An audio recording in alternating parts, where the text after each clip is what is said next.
London नहीं गए। ध्यान दो, गौर करेंगे। विरह हमार हुआ से स्टार्ट बा। आज पूरी लंका एकदम सुनी हो चुकी है। अरे वाह, कोई वीर नहीं है लड़ने वाला। सबके सब मारे जा चुके हैं, लेकिन एक वीर अभी बाकी है। कौन वीर बाकी है? विरह के माध्यम से झलके की विरह हमारे एकदम शीशा की नहीं झलके। तोरे नहीं हम लपेटुआ विरह नहीं गए। समझू? खींच लो फोटो, खींचे तो पापा को दिखाई दो। कोई बात नहीं। आवा आवा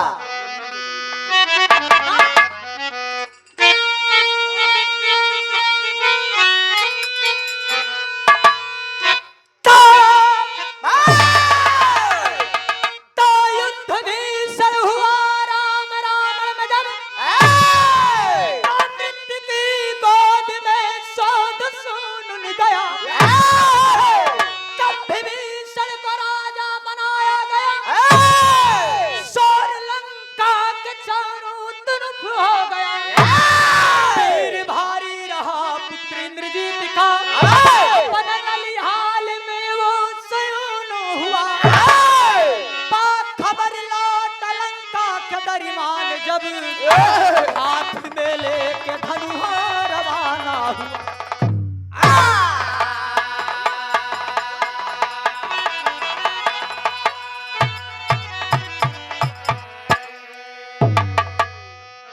खबर लौटा लंका के दरमियान जब हाथ में लेके धनुहा रवाना हुआ। लंका पूरी सूनी हो चुकी है। अरे वाह, भगवान मर्यादा पुरुषोत्तम राम आज अपने तमाम साथियों के साथ सीता को लेने के बाद अयोध्या चले गए। अयोध्या चले गए हैं। इधर लंका का राजा के का बना विभीषण के। विभीषण राजा बनिए। अरे वाह, आपन राज चलावे लगे। बढ़िया सैनिक अपन रख लेन भाई। अरे वाह, धीरे धीरे दिन बीत रहा है, लेकिन एक दिन अमरजीत। अमरजीत कौन था? कौन? इंद्रजीत का बेटा। अरे वाह, इंद्रजीत का बेटा अमरजीत अपने ननिहाल से आना हुआ और एक दिन खबर पाया कि लंका में कोई नहीं है। अरे वाह, सुनी हो चुकी है लंका में। क्या बात है। एक लाइन कव्वाली का टुकड़ा गुरुदेव का।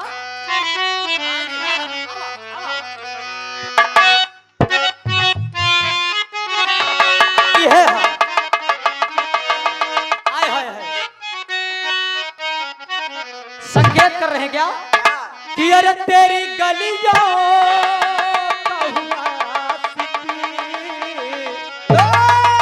कि अरे तेरी गलियों का हुआ तू एक नगीना है।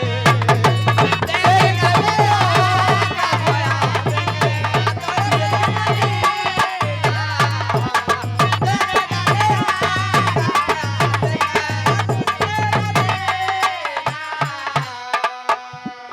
तेरी गलियों का हुआ कि तू एक नगीना है। जाम तेरी नजरों का, अरे वाह, जाम तेरी नजरों का ये मुझे पीना है। जाम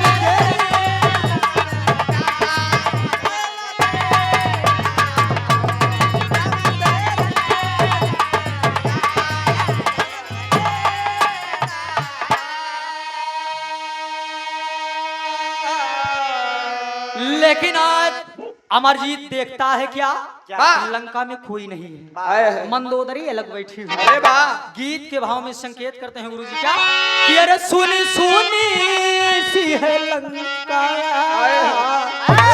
कि अरे सुनी सुनी सी है लंका, अरे बड़ा वीराना। सुनी सुनी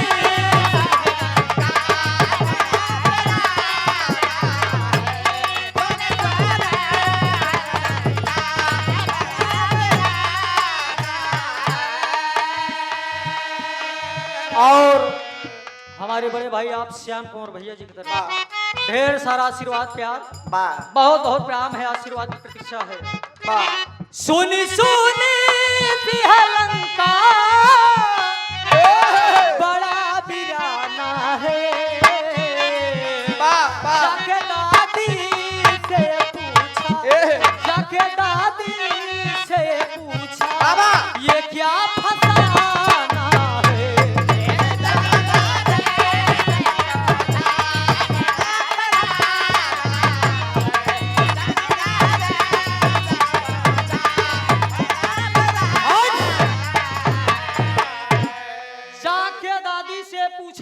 कैसा फसाना है।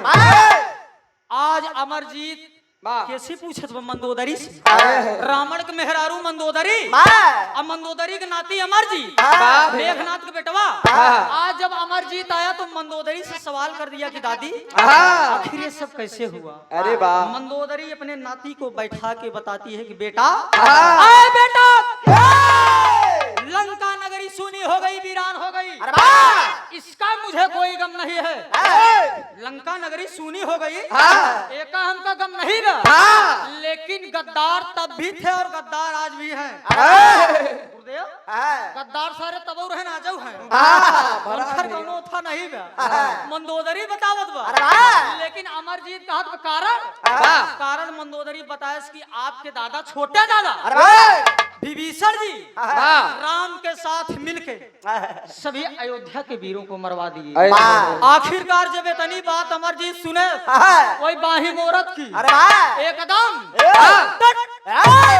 बाही मोरत की विभीषण कुटिया तरफ पहुंच गया। विभीषण एकदम मुजरा होत बा, एकदम मुजरा होत बा। विभीषण लेटा है, अप्सराएं लोग मुजरा कर रहे हैं। क्या मुजरा कर रहे हैं गुरुदेव? हाय मोरी झूलनी पे मर गए,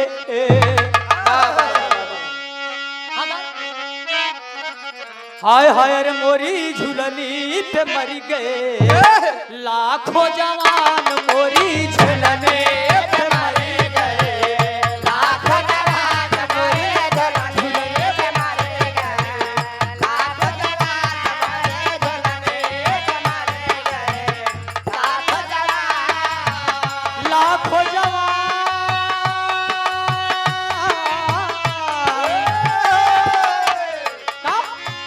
गोरे गोरे गालों पे काला काला तिल है, गोरे गोरे गालों पे काला काला तिल है, गोरे गोरे गालों पे काला काला तिल है। ऐसे में जीना हो, ऐसे में जीना, ऐसे में जीना, ऐसे में जीना, ऐसे में जीना, ऐसे में जीना। गोरे गोरे गालों पे काला काला तिल है, ऐसे में जीना मार मुश्किल है। अरे कितना पुरनियन के बदल लई माने रे विदिया पे मरी गए, लाखों जवान रे विदिया पे मर गए, लाखों जवान रे विदिया पे मर गए, लाखों जवान, लाखों जवान, लाखों जवान, लाखों जवान मोरी झूलना पे मर गए, लाखों जवान मोरी झूलना पे मर गए, लाखों जवान। मैं ससुराल नहीं जाऊंगी, मैं ससुराल नहीं जाऊंगी, अरे डोली रख दो कहारो, मैं ससुराल नहीं जाऊंगी, डोली रख दो कहारो, मैं ससुराल नहीं जाऊंगी, डोली रख दो कहारो। मैं ससुराल नहीं जाऊंगी, डोली रख दो कहारो। आज तमाम मुजरा हो रहा है, विभीषण लेटा है, मालिश सोलिश खूब बढ़िया होत बा। राजा अब तो राजा बनी न गए, अब विभीषण की दिक्कत का बा। लेकिन इतना अमरजीत पहुंच के धनुष ले, एकदम धनुष तीर ले, जब पहुंच गया आवाज दे दिया। आज जब आवाज दे तो जितनी मुजरा करे वाली रही घुंगरू घुंगरू भाग गया, काजल भागी नहीं हर बाहर, गड़बड़ाई गए, पतली गली था। देखो तीन जी तू जी जाओ तो काम कहाँ है रव ये फूटी फूटी जाओ जी। संकेत करते हैं फिर देख के मेरा, देख के मेरा, देख के मेरा खिलता हुस्नो समा, देख कर मेरा खिलता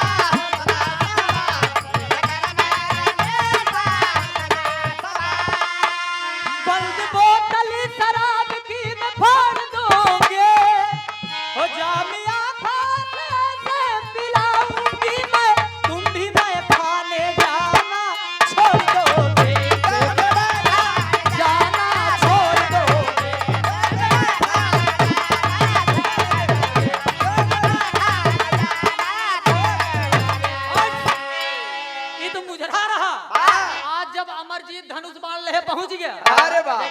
आनंद देत रहा कहानी फरसाई दे वाह हम इनकी की ना ये लबारा थोड़ी हाँ चूल्हा उला लिपा थोबू लेकिन आधा छोड़ दिए थे वाह अगल बगल हम छोड़ी तो नहीं समझू ध्यान दा अरे वाह अमरजीत जब पहुंच गया हाँ। और जब आवाज दिए तो यार सब मुजरा करे वाली पतली गली पकड़ ली हाँ। पतली यहाँ ही गई अरे और वाह। जब अमरजीत पहुंच गया धनुष ले एकदम तीने हाँ। और जब इधर भी विसर देखत हैं तब वो धीरे धीरे एकदम उनकर हालत खराब हाँ मशीन हिल गए कि बतावा ये इतनी देर कहाँ रहा हाँ। विभीषण सोचन कि हम मर गया अरे वाह अरे बाप रे बाप अमरजीत ललकार दे कहे तू लंका का नाश करे है हाँ। उमर दादा लगवा अरे वाह धिक्कार है तोहरे ऊपर हाँ। धिक्कार बा तोहरे ऊपर कि तोहरे चलते आज हमारी पूरी लंका सुनी हुई वाह।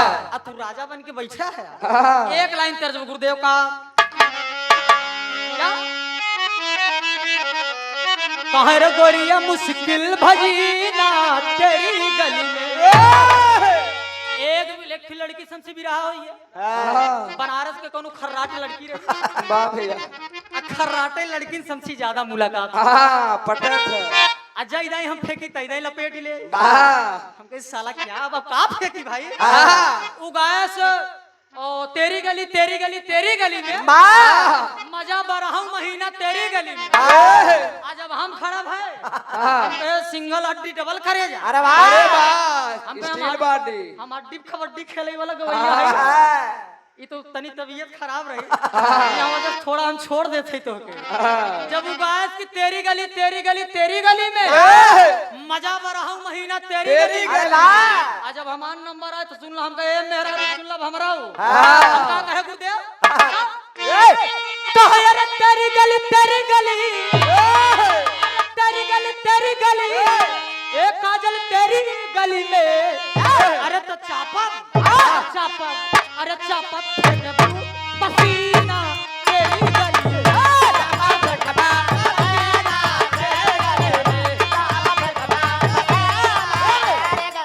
चापा फेंकबू पसीना तेरी गली अब मजा बरहू महीना तेरी गली में मजा बरहू महीना हाँ। तुमखा जतई चलिए ध्यान दा वाह लेकिन आज अरे वाह अमरजीत क्या कहता है गुरुदेव क्या हाँ आवा अरे लजियो नयाई कहई पापी तोरे लजियो नयाई कहई पापी तोरे लजियो नयाई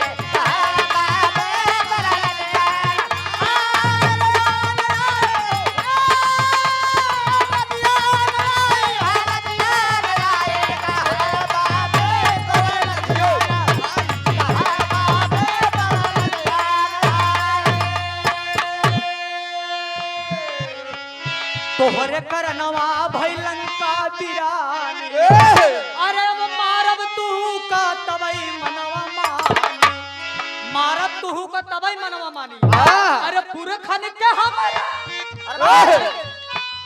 अरे जीरो जुड़ाई कोई कहई पापी तोर लजियो न आई खन का हमरे तब जियरा जुड़ाई कहई पापी तोरे लजियो ने आज जब अमरजीत इतना कहे कि जब तक तोके मारा न तब तक हमको चैन न मिले विभीषण के कहा तो जब तक तोके मारब न हमका संतुष्टि न मिले अब विभीषण पतली गली थाम लेहन मोर भाई वही महल में से निकलन खदेल रहे अमरजीत जब विभीषण के खदेल है तो विभीषण के भागा ही दे रमेश गुरुदेव ए रमेश गुरुदेव अब विभीषण भागत है जान बचाई के भागत है एकदम ये बतावा धनुष बाण लेके हमका खदेल ले केहर जाई अब केहर जाई लेकिन जा क्या रहन याद आएगी कि भगवान राम अयोध्या के राजा हैं लक्ष्मण हनुमान सुग्रीव तमाम लोग वहाँ रहे अगर हुआ हम जात हमार जान बच जाए एक ही चारा बा विभीषण कहत है अगर हम अयोध्या चला जा तू बच जा अगर यहाँ रहती मारी जाए छोड़े न छोड़ी न जबरी मारी जाए और जब खदेल है तो विभीषण भागत है अरे वाह जब भागत है तो गुरुदेव टेरी के भाव देना क्या अरे राम दुश्मन करण में मारब जनवा दुश्मन करण में मारब जनवा अरे कहने लगा डपट के अमरजीत बलवनवा हो बलवनवा हो बलवनवा हो अमरजीत बलवनवा दुश्मन का रण में मारब जनवा जनवा आज हम दौड़ाइल है अब यहाँ विभीषण भागई लागे अयोध्या तरफ जब चल रहे हैं एक लाइन गुरुदेव आल्हा वाली भाव बा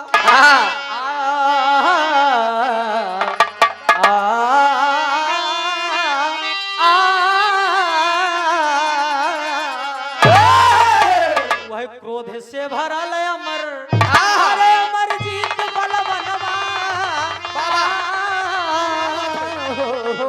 अरे क्रोध से भरल अमर जीत बलवनवा बाबू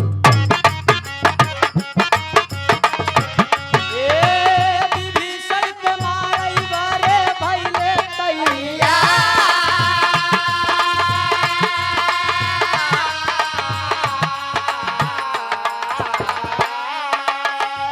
थर थर विभीषण के कापै शरीरिया बाबू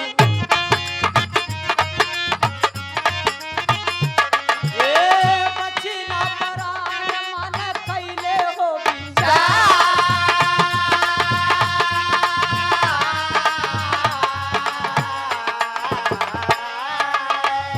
भागे हुआ से तब जनवा बचाई बाबू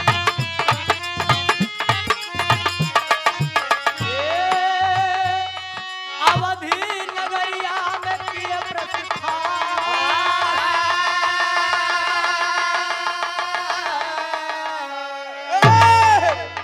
अवध नगरिया में किए प्रस्थान आज विभीषण जी जब अयोध्या नगरी में आए अब भगवान मर्यादा पुरुषोत्तम राम अपने सिंहासन पे बैठे हुए हैं सीता जी तमाम लोग बैठे हुए हैं हनुमान जी बैठे हुए हैं सुग्रीव भरत लक्ष्मण शत्रुघ्न तमाम लोग बैठे हैं क्या बात है? भगवान मर्यादा पुरुषोत्तम राजा हैं अयोध्या जब विभीषण पहुंच गए एकदम हिला डुला तीरथ भारत पहुंच गए जमन पहने हैं नाला माला ससुर फेंकाई भगवान राम कहते विभीषण तू काहे दुहाई हो सरकार दुहाई हो हुजूर की। प्रभु आपके शरण में हम सब दिना रहे आप ही हमार रक्षा कर सकत हैं। भगवान राम अवाक हो गए विभीषण ही बतावा हम सारे दुश्मन को मारी रहे तो सारे दुश्मन के क्यों बाकी नहीं भी बतावा तो होकर के खदेरे मारा ही भी विभीषण कहते खदेरे तो इससे का बताइए ये हम भागत भागत परेशान हो गए राम चक्र पड़ गए बताओ मैंने सभी वीरों को मार दिया लंका में एक भी वीर ऐसा नहीं बाकी है जो मेरे तीर से बच गया लेकिन विभीषण ही मतलब एकदम हड़बड़ाना चलावत है एक लाइन तर्ज गुरुदेव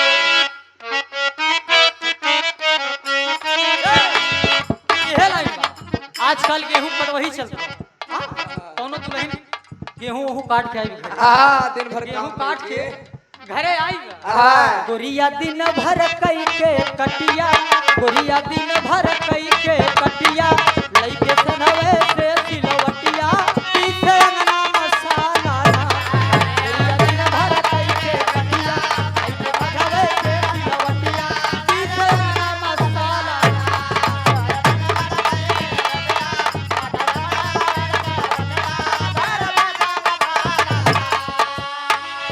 लेकिन आज भगवान मर्यादा पुरुषोत्तम राम जब यह बतिया के सुने के विभीषण के अमरजीत मारे भी न खदेरे है भगवान कहीं बैठ जाए अब तू बहुत बढ़िया जगह आई है भगवान मर्यादा पुरुषोत्तम राम विभीषण को बैठा लिए लक्ष्मण को आदेश दे दिए लक्ष्मण को बुला लिए भगवान कहें लक्ष्मण तनी इधर चलाओ जब लक्ष्मण इधर चलाए तो लक्ष्मण हाथ जोड़ के कहें कि प्रभु आदेश रामचंद्र आदेश यही दे रहे हैं क्या कि विभीषण के जान खतरे में बा।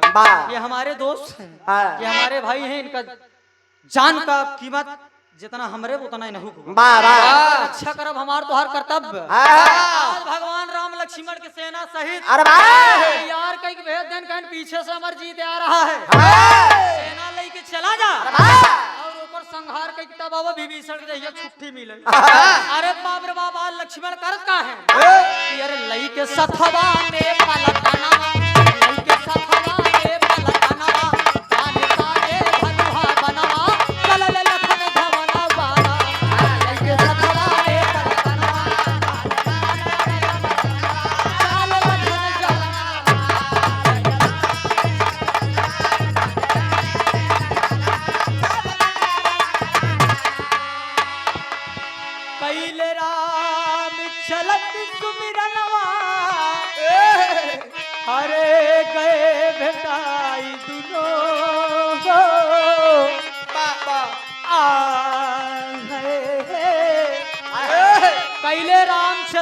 वीरनवा आज लक्ष्मण जी भगवान राम के नाम ले चला जाता है, पूरी सेना लेके चले जा रहे हैं। कैले राम चलत सुमिरनवा गए भेटाई दुनू बलवनवा, अरे जम के भयल हुआ मैदनवा, अरे जम के भयल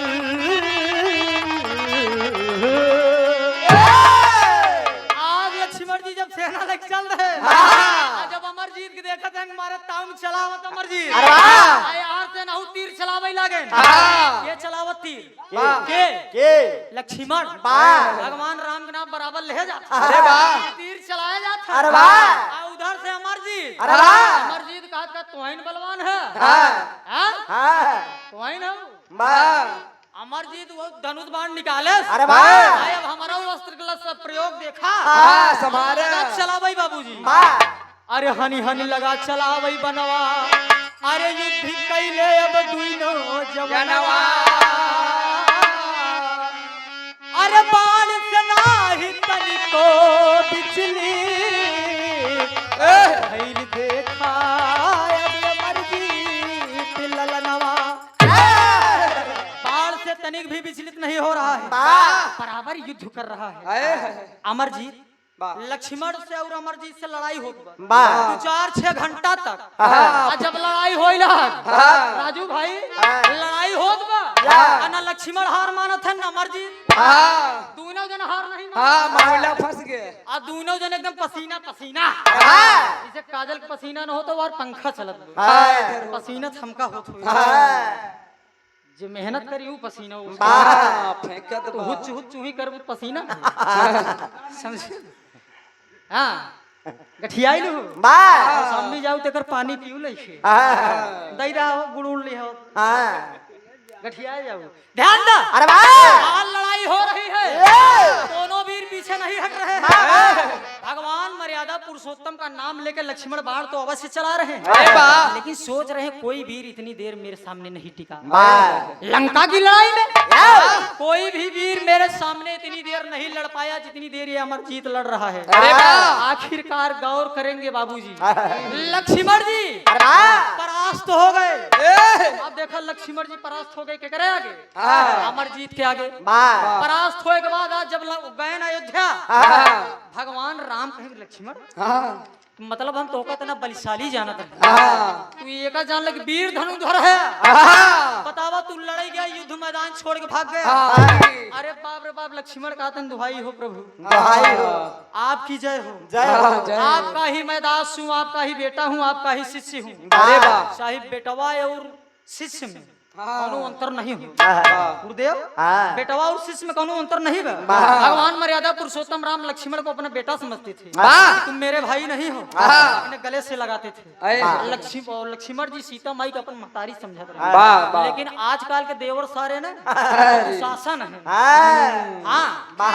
वो लक्ष्मण ना वो दुशासन है अरे वाह हाँ गोरी लूट लूंगा सारा खजाना आज ना सजन से तेरा चलेगा बहाना भैया आओ इसे सारे चेला हो गए क्यों कम नहीं ध्यान दो आज राम पूछ ले कि बतावा लक्ष्मण युद्ध छोड़ युद्ध मैदान छोड़ के भाई आया ये बतावा ये तो से बड़ा वीर रहा लक्ष्मण जी कहते हैं भगवान हम सारी शक्ति अपन दिखाई रहे जितना हमारे पास बाण रहा हम सब चलाई रहे लेकिन ऐसा वीर मैंने नहीं देखा तनिक भी विचलित नहीं हुआ पैर पीछे नहीं हटाया प्रभु भगवान राम वही विभीषण को बुलाई ले मास्टर साहब विभीषण को बुलाई ले मजा ले था तो हम जब विभीषण को बुलाई लिए राम कहा विभीषण ही बतावा ये लंका में ऐसा भी हम नहीं देखे राम पूछा तो नहीं बताओ ये मरे कैसे अरे सब चीज छोड़ा ही मरे कैसे ये बताओ विभीषण से विभीषण कहते प्रभु ही मरी इहू को तोड़ बा इहू को संहार होए इहू कंत होए लेकिन तोड़ बकाओ विभीषण जी कहते हैं अगर एकरे सामने कोनो सती औरत बा अमरजीत के सामने हाँ। अगर कोई सती औरत जाएगी तो ये अपना धनुष बाण रख देगा, उस औरत के ऊपर बाण नहीं चलाएगा, उसके ऊपर बाण नहीं चलाएगा। भगवान भोलेनाथ महादेव का पक्का पुजारी भी है, का सम्मान करता है, कदापि बाण नहीं चलाएगा। अब भगवान राम जब इतना जानकारी ले लेने के बाद विभीषण तू बैठ, हाँ काम हो गया, बैठ गया, अब हमारा काम हो गया। अब जब जानिए भगवान राम तो भाई फिर सोचें कि बताओ अब सीता से हम बढ़िया कहा सती हेरी चले, बताओ हम सीता के ना भेज दे, काम हो गया। सीता जमन बैठी यही अयोध्या में भेज दे लक्ष्मण के साथ। अरे वाह, अब हम सती कहाँ है रे भाई, सीता जी यहीं चली जाए और लक्ष्मण जी यही अपन सब काम हो जाए। ध्यान दो, आज सीता जी को आदेश दे दिए भगवान राम, क्या आदेश दे दिए? हाय हाय अरे झूलनी उतार ले भाई गोरिया, लहरा में अभी नहीं पड़ी हो तुम। हाय हाय हाय अरे झूलनी उतार ले भाई गोरिया, अरे कुआ नहीं पे भरई पानिया, झूलनी उतार ले भाई धनिया,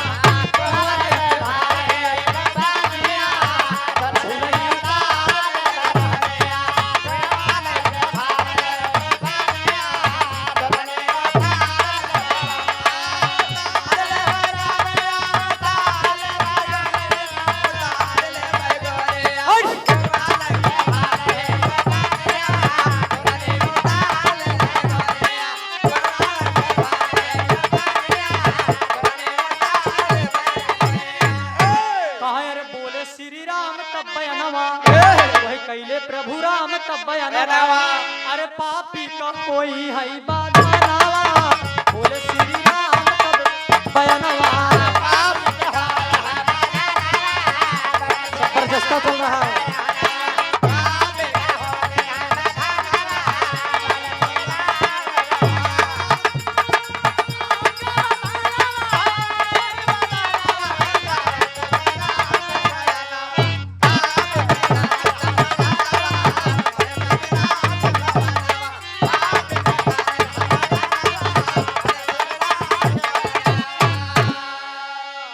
बोले विभीषण अब सुना रघुराई, अरे कौनो सती करे अगवा जाई, अरे वही बोले श्री राम तब बयानवा, अरे कैले श्री राम तब बयानवा, अरे चले लक्ष्मण तब बयानवा, बोले श्री राम तब बयानवा, चले लक्ष्मण तब बयानवा।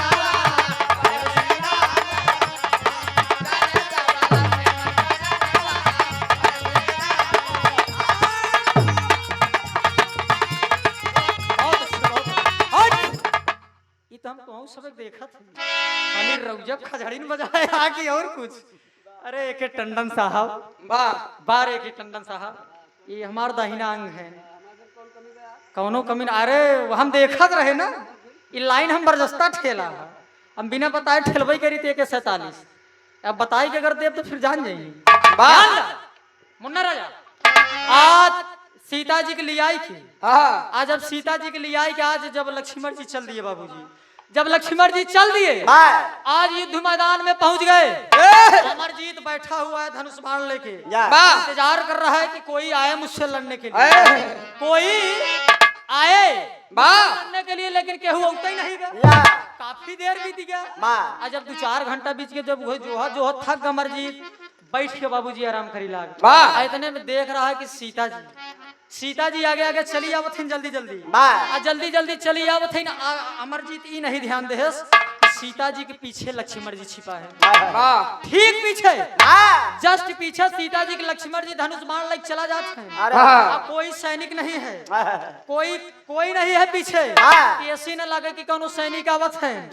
लक्ष्मण जी धनुष बाण लिए बाबूजी, जब धनुष बाण लिए जब चले जा रहे हैं, अब पीछे जब चला गए हैं, जब पहुंच गए एकदम लगे, जब लगे पहुंच गए तो एक लाइन तर्जबा कहे रे कोई झरना, अरे कोई झरना, कोई झरना रे, कोई झरना बताए महाराज हो कुआनवा पे आई चले, कोई झरना बताए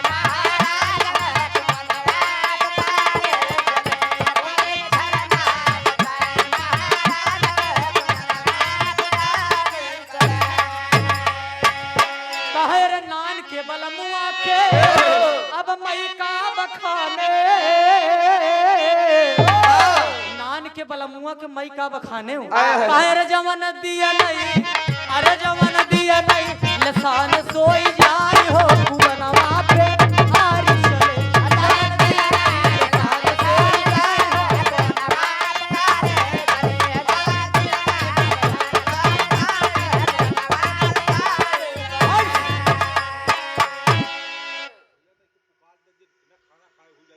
और विशेष सूचना है बाराती भाइयों के लिए, जो भी बाराती भाई अगर भोजन न किए हो, आप सब दरवाजे पे जाने के बाद भोजन कर लीजिए। पर्याप्त भोजन भी है, कोई दिक्कत नहीं है, आप सब जाके भोजन कर सकते हैं। बहुत बहुत प्रणाम है। ध्यान दे, कोई घर ना बतावे महाराज हो कुंवनवा प्यारी से, नान के बलमुआ के मई का बखाने, जब दिया नहीं लसाने सोई जाई हो। ध्यान दा, हाथ दूने दिन के बीच फिर से लड़ाई होइला, लड़ाई होइला देख लिया। तब अमरजीत सोचत कि बाण कहां से आवत, लक्ष्मण जी बाण चलाए दे। जब लक्ष्मण जी बाण चलाए, अमरजीत बगले हो गया। अमरजीत सोच रहा है कि बताओ बाण कहां से आवत, कौने ओरी से, कौने ओरी से आवत। लेकिन फिर भी सोच रहा है कि कोई बात नहीं, माता सीता अगर स्वयं आ चुकी है मेरे सामने, तो ये मेरी माँ है, जगत की माँ है। प्रणाम कर लिया आज अमरजीत, सामने गिर गया है, सीता जी के चरणों में गिर गया। और जब सीता जी के चरणों में जैसे ही गिरा, और लक्ष्मण जी करते क्या है बाबूजी, कहना हुआ गुरुदेव, अरे हंसी हंसी पनवा, अरे पनवा पनवा पनवा रे, कि अरे हंसी हंसी पनवा, अब खियौले बेईमनवा, अपना बसेला पार दे, अपना बसेरा पार दे, अरे दे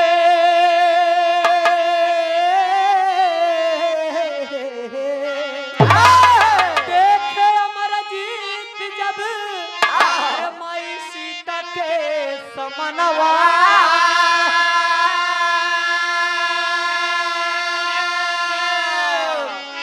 धई दिहले धनुहाय बाण हो, धई दिहले धनुहाय बाण,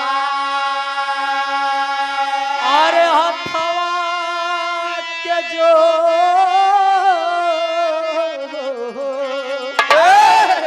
अरे हथवा के जोड़ बोले अमरजीत बालवना,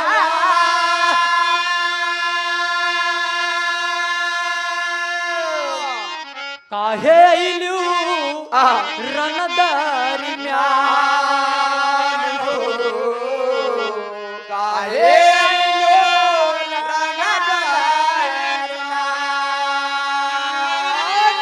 आज अमरजीत गिर गया है सामने, माता सीता के सामने जब अमरजीत गिर गया, और यही कह रहा कि माँ आपने स्वयं मुझे दर्शन दिया है, आए माँ आपने मुझे दर्शन दिया है, मेरा जीवन धन्य हो गया, और मुझे कुछ नहीं चाहिए।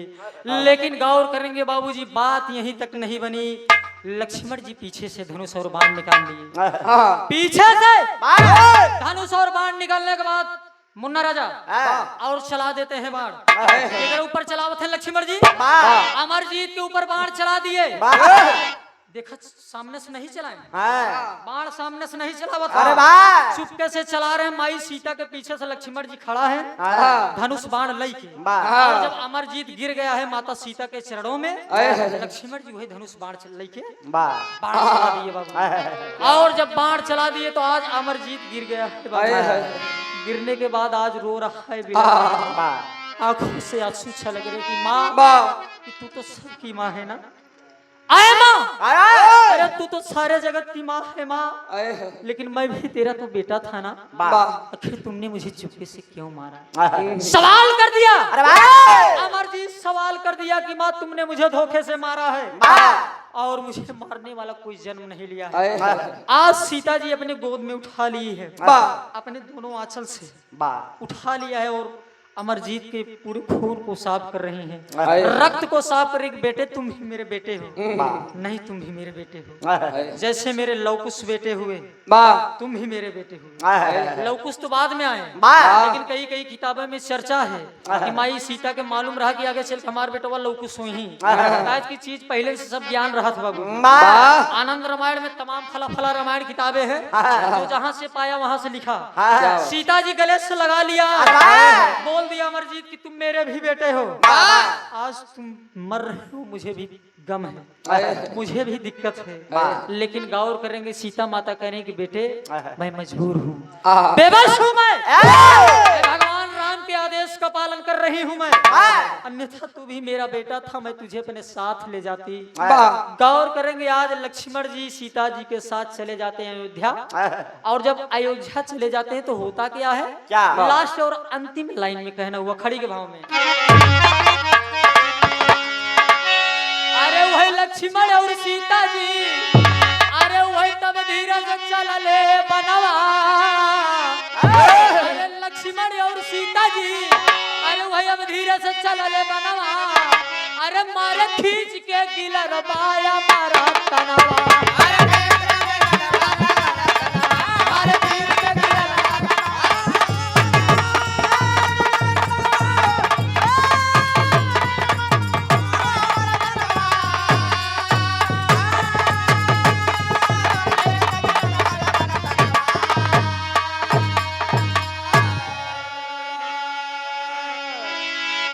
आज द्रौपदी रोई रोई के करने लगी पुकार, आज द्रौपदी रोई रोई, कहाँ है ध्यान मुन्ना राजा, कोई बात नहीं, ज्यादा चलने वाले थक जाते हैं और ज्यादा बोलने वाले से गलती हो जाती है, मैंने कहा कोई बात नहीं, तुम मेरे लहरा में भी पहली बार पढ़े हो, सीख जाओगे। कहा द्रौपदी रोई रोई के, अरे कहा गया मोर लाल,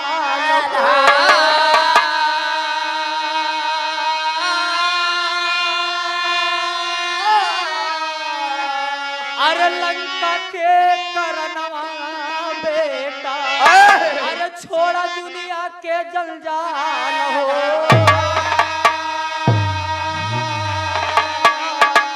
मुक्ति पाया अमरजीत, अरे मुक्ति पाया अमरजीत, अरे तब वही छनवा, अरे चलल सीता और लक्ष्मण तब देखा बनवा, मुक्ति पाया अमरजीत तब वही छनवा, आज लक्ष्मण जी के हाथों युद्ध में उसको मुक्ति मिल गई, भगवान के हाथ जेकर मृत्यु भाई ओके स्वर्ग मिल गया, मुक्ति मिल गई है हम मानव जीवन से, समझा, क्यों भगवान बन के नहीं आई, धरती पे राम आए, यही धरती पे कृष्ण आए, भगवान क्यों लिखा नहीं रहा, आप कोई भी वेद पुराण की किताब उठा के देखेंगे उसमें ये नहीं लिखा है कि भगवान राम, उसमें सिर्फ राम लिखा है, भगवान तो अपनी आस्था से अपनी श्रद्धा से सब लोग कहते हैं, अब भगवान कृष्ण नहीं कहा गया, सिर्फ कृष्ण कहा कन्हैया, श्री कृष्ण कहा, लोग तो आस्था है अपना भाई जे जौने ओथा से मानत भगत के बस में है भगवान, जहाँ भक्त अगर पुकार करेगा याद करेगा भगवान वहाँ आएंगे। तो ये छोटा सा बिरहा रहा, इनके बिरहा में एकदम बिरहा सटाई, हम बताए रहे ना, कहा इनकर वीर रस के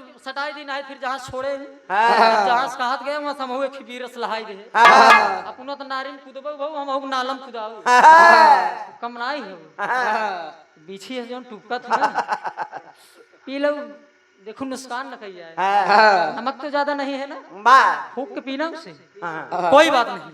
आज द्रौपदी युद्ध मैदान में जब जाती है, और जब युद्ध मैदान में जाती है तो अमरजीत तन को शव को लेके विलाप करती है, रोती है, यही कहती है कि लंका के प्रति सारे वीर मारे गए, एक मेरा नाती था वो भी मारा गया। आज द्रौपदी रो रही है, विलाप कर रही है, अपनी लंका की तरफ चली जाती है और अमरजीत का अंतिम दाह संस्कार करती है। गौर करेंगे बाबू, लास्ट लाइन में कहना हुआ, महाबली गुरु बाबा दीन जी गईले बगिया लगाई, अरे गुरु राजेश चमन जी देखा, ज्ञान बताई हो, दुश्मन करण में मारब जनवा, अरे दुश्मन करण में मारब जनवा, अरे गवैया रोहित से ना लागी तोहर बहनवा,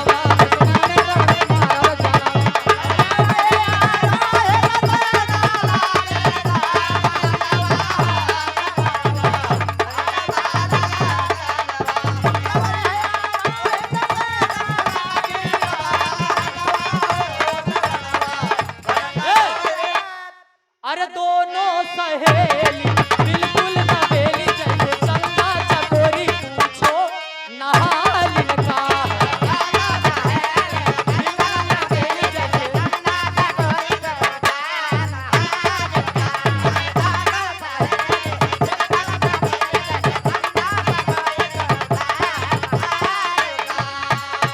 आखिन की कटारी आखिन की कटारी बाल नागन है कारी एक आजा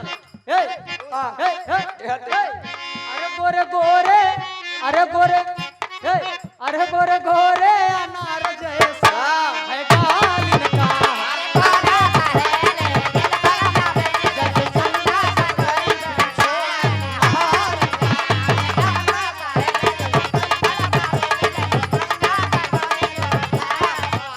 नहालिन का। और अब सेवा सत्कार गाने के माध्यम से काजल जी की तरफ से ले हाँ कसिला हम जाना थे खड़ी हो तो तू आ गई बोलबू घबरा जी ना मैं इंतजार करब सेवा लाम से